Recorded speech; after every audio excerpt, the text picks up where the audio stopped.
Salam əziz riyaziyyat sevərlər, mən Şəbnəm Məhmədzadə, sizin potensial riyaziyyat müəlliminiz. Bugün sizlərlə bir yerdə riyaziyyatda adı kimi ləzzətli, insanda rəsmən riyaziyyata qarşı iştah yaradan bir teoremdən danışacağıq. Adı sandviç teoremidir. Nədir bu sandviç teoremi? Nə işə yarayır? Həyatımızda nə kimi bir əhəmiyyət qatır və yaxud da necə deyim, riyaziyyatda bizə nə kimi bir kömək eləyir və niyə belə adlanır? Bu suallara cavab verəcəyik. Amma bundan əvvəl, əgər bu kimi maraqlı teoremlər və riyaziyyat haqqında daha maraqlı məlumatlar əldə etmək istəyirsinizsə, kanala abunə olmağı və məni izləməyi unutmayın. Sandviç teoreminin digər adı sıxışdırma teoremidir. Yazaq burada.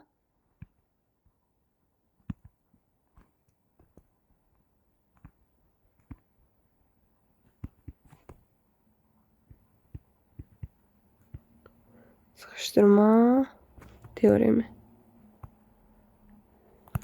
Daha çox ingiliscədə squeeze teorem və yaxud da sandviç teorem kimi gedir. Ona görə ən maraqlı adı ilə sandviç teoremi kimi biz yadda saxlayırıq. Nə işə yarayır? Təsəvvür edək ki, uşaqlar 3 dənə funksiyamız var. Ay, yenə hx yazdım. Fx, gx və hx funksiyalarımız var. Hansı ki bu funksiyalar bir-birindən kiçikdir, bərabərdir. Yəni artma sırası ilə düzülüb. Yəni bu deməkdir ki, fx-in qiymətləri çoxluğunda aldığı qiymət gx-in qiymətlər çoxluğunda aldığı qiymətdən kiçik, həmçinin gx-in qiymətlər çoxluğunda aldığı x nöqtəsindəki qiymət hx-in həmən nöqtədəki qiymətindən kiçikdir.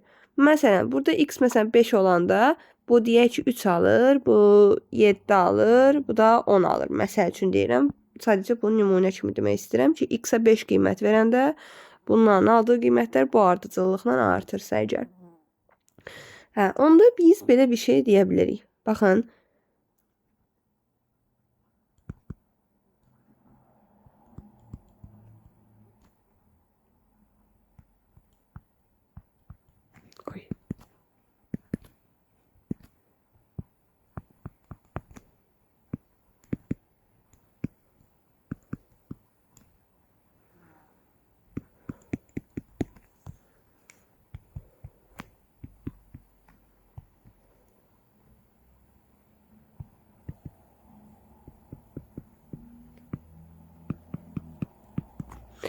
Baxın, burada mən bir şey yazdım. Yazdım ki, limit x yaxınlaşır A nöqtəsində hx bərabərdir L və limit x yaxınlaşır A nöqtəsində fx də bərabərdir L qiymətini alarsa. Bu nə deməkdir? Bu deməkdir ki, yuxarıdan məhdudlanmış hx nöqtəsində hx limiti A nöqtəsində L qiymətini alarsa və aşağıdan məhdudlanmış fx funksiyasının limiti A nöqtəsində də L qiymətini alarsa və yəni o deməkdir ki, bu bərabərsizlikdə bir tərəfin yuxarıdan məhdudlaşmış qiyməti bir tərəfin aşağıdan məhdudlanmış qiymətinə bərabər olarsa, onda bu arada qalan gx funksiyasının limiti, təbii ki, A nöqtəsindən gedir söhbət, elə bərabər olur həmən bu L qiymətinə. Baxın, bunun qrafiki təsviri belə olacaq uşaqlar.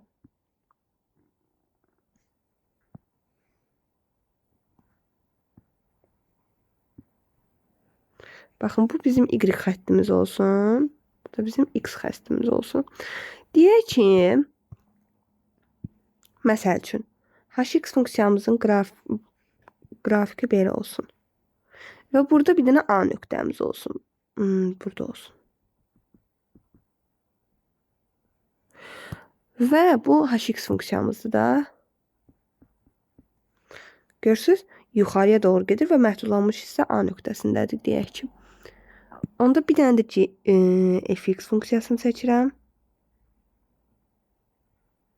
Hansı ki, bunun da qrafiki belə gedir. Yenə baxın, eyni nöqtədə kəsişdi. Yəni, məhdud nöqtələr bir yerdə kəsişdi A nöqtəsində. O zaman buradan keçən bir dənə c funksiyası çəksəm, gx funksiyası. Baxın, eyni nöqtədə, A nöqtədə limiti elə buradakı bu elə bərabər olacaq. İndi gəlin bunu misal üzərində işləyək. Misal üzərində işləyəndə daha rahat başa düşərik. Bunun daha elmi variantda izahıdır. Məsələn, bizə sual veriləcək. Limit x yaxınlaşır 0-a. X kosinus 1 bölünsün x kvadratı ifadəsini hesabla. Çox uşaq burada gəlir deyir ki, baxın ən böyük səhv budur ki, birinci, ikinci qruplar daha çox blokda bu səhv eləyir. Deyir ki, gətirib yerinə 0-ı qoysam, baxın, limit x yaxınlaşır 0-a. 0-ı qoydum. Daha doğrusu belə deyək də. Heç bunu yazmıyor. 0'ı koydum, olur 0 vurulsun kosinus 1 bölünsün 0. Tamam. Və 0'ı nəyə vururamsa cavab 0. Sonda cavab 0'dır. Bu ifadənin cavabı 0 ola bilər. Amma bu səbəbə görə 0 ola bilməz. Bunun açıqlaması niyə? Çünki kosinus 1 bölünsün 0 tanımsızdır. Yəni necə deyim, təyin olunmamış bir şeydir. Təyin olunmayıb. Məsələn, bu sonsuzluq da ola bilər və yaxud da hər hansı bir şey də ola bilər. Fərqi yoxdur.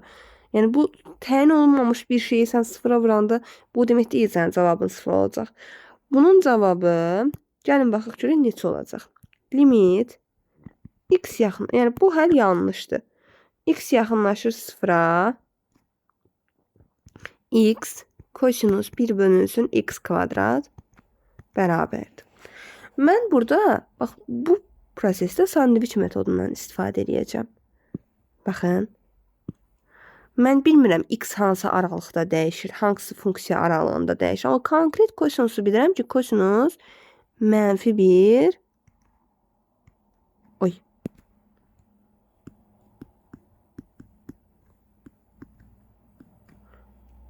aralığında dəyişir, eləmi? Yəni mən bunu dəqiq bilirəm ki, kosinusun qiymətlər oblasti -1 aralığında dəyişir. Mən bu bərabərsizliyin hər tərəfini x-a vursam.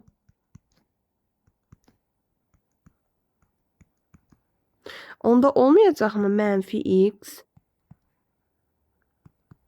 x kosinus 1 bölünsün x kvadrat x.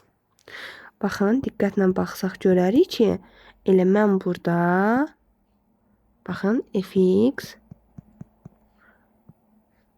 gx və hx aldım. Onda mən burada desəm ki, limit bizdə 0 nöqtəsinə yaxınlaşır da, yəni a-mız 0'dır. X yaxınlaşır 0'a x. Sadəcə x-in yerinə 0 qoyuram, cavab 0. Bu hx üçündür. İndi limit x yaxınlaşır 0'a -x.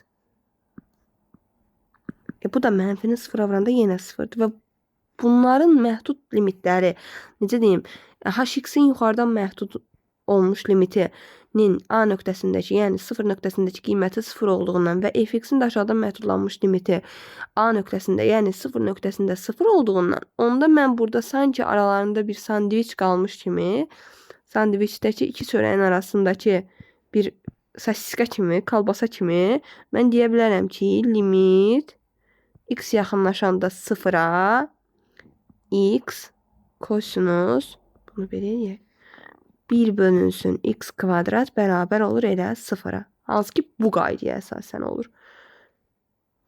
Və buna görə də biz deyirik ki, bu ifadənin cavabı oldu 0.